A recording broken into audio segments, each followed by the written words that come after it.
Hello, everyone. Welcome to Wealthy Life, a channel for your personal growth, awakening, and financial wisdom. Have you ever wondered, why do we celebrate reunion every mid-autumn, yet still feel incomplete inside? We gather with family, share mooncakes, gaze at the full moon, but deep down, some of us feel a quiet loneliness, as if we're missing someone.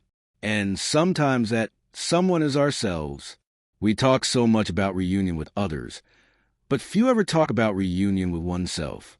Why is it that we can forgive others so easily, yet struggle to forgive ourselves? Why do we chase perfection, approval, and love from others, but rarely stop to offer those same things to our own hearts? What's the reason we drift away from ourselves? Somewhere along the way, we learn to become who others wanted us to be. When we were children, we were told, be good. As students, be successful. As adults, be responsible. So we kept wearing masks, one for work, one for friends, one for family, until one day, we couldn't remember which one was truly us. That's how we drifted away from ourselves, not out of choice, but out of survival. Society rewards those who conform, not those who are authentic. And in the process of becoming enough for others, we forgot to be enough for ourselves. Carl Jung once said, the most terrifying thing is to accept oneself completely. Because accepting ourselves means facing all the parts we've hidden, the failures, regrets, insecurities, and wounds we try to bury under smiles and achievements. But just like the moon, our soul has phases. Sometimes it's bright and full, other times it's dark and hidden, yet it's always whole, even when we can't see it. Let me tell you a story. There was once a woman who everyone admired. She had a stable job, a loving family, and a picture-perfect life on social media. But at night, when the world slept, she'd sit by her window, staring at the moon, feeling a deep ache she couldn't explain. She realized she'd spent her entire life trying to meet expectations, her parents, her bosses, society's. Every decision she made was to please others. And in doing so, she had abandoned her true self, the version that once dreamed, laughed, and believed she was enough. One night, during the Mid-Autumn Festival, she whispered to the moon, I miss who I used to be. And for the first time, she cried not because she was weak, but because she was finally honest. That was the night she decided. Instead of chasing everyone's approval, she would start listening to her own voice again. She began journaling, taking long walks alone, and saying no when her heart didn't agree. Slowly, the emptiness faded. She was no longer chasing the light outside. She was rekindling the light within. That was her reunion, not with family or friends, but with herself. Why we struggle to forgive ourselves. We often say, time heals everything. But that's not true. Time only hides what we refuse to face. The real reason many people cannot feel peace is because they're still fighting an invisible war within against their past mistakes, lost opportunities, or the version of themselves they think they should have been. Think about it. How many nights have you replayed something you said years ago? How many times have you thought, if only I had chosen differently? How often do you criticize yourself for not being good enough? We carry guilt and shame like invisible weights. But forgiveness, true forgiveness, is not about forgetting. It's about saying, yes, I made mistakes. Yes, I was lost. But I was doing the best I could with what I knew then. When we forgive ourselves, we stop being victims of the past and start being creators of the present. In Chinese culture, the full moon represents unity and wholeness. But have you noticed?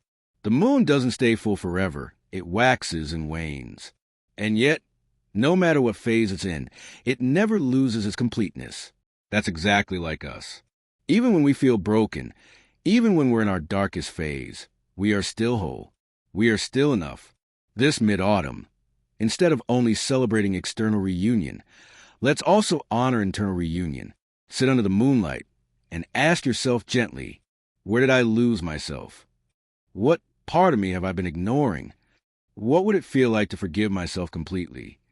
Sometimes, the greatest reunion doesn't happen at a dinner table. It happens in silence, when your heart finally whispers back, welcome home. So, how to make peace with yourself? 1. Acknowledge your feelings, not fight them. The emotions you've been avoiding, sadness, guilt, loneliness, are not enemies. They are messengers.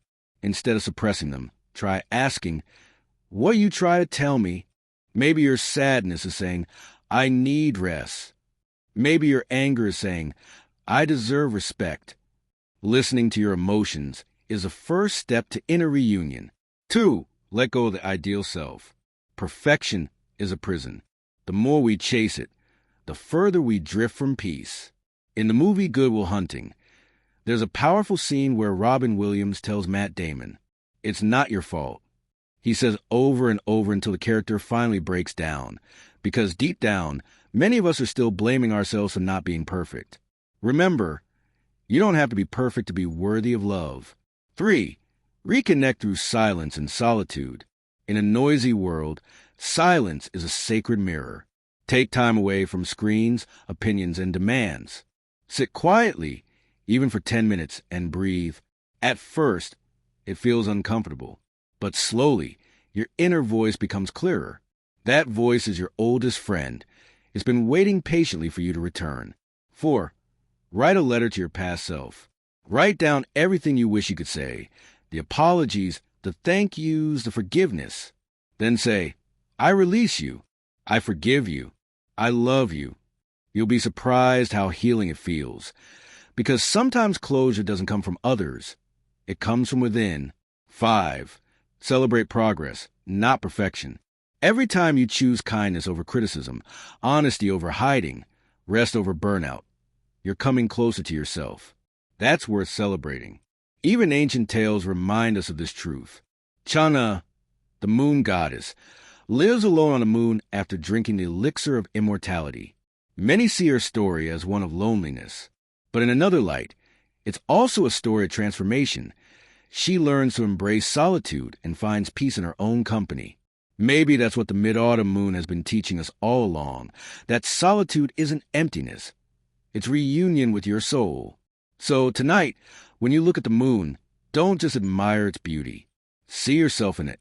The scars on its surface are like your own, proof that you survived, learned, and kept shining despite the darkness. The moon doesn't apologize for its phases. Neither should you. You don't have to be whole to be worthy of love. You already are. You don't have to find yourself somewhere far away. You just have to come home to your own heart. Maybe this mid-autumn, the most meaningful reunion isn't with family across the table, but with a version of you that's been waiting quietly, patiently, faithfully inside your heart. So light a lantern, look at the moon, take a deep breath, and whisper, I forgive you. I accept you. I'm proud of you. Because the moment you make peace with yourself, you'll realize the moon was never just full in the sky. It was full inside you all along.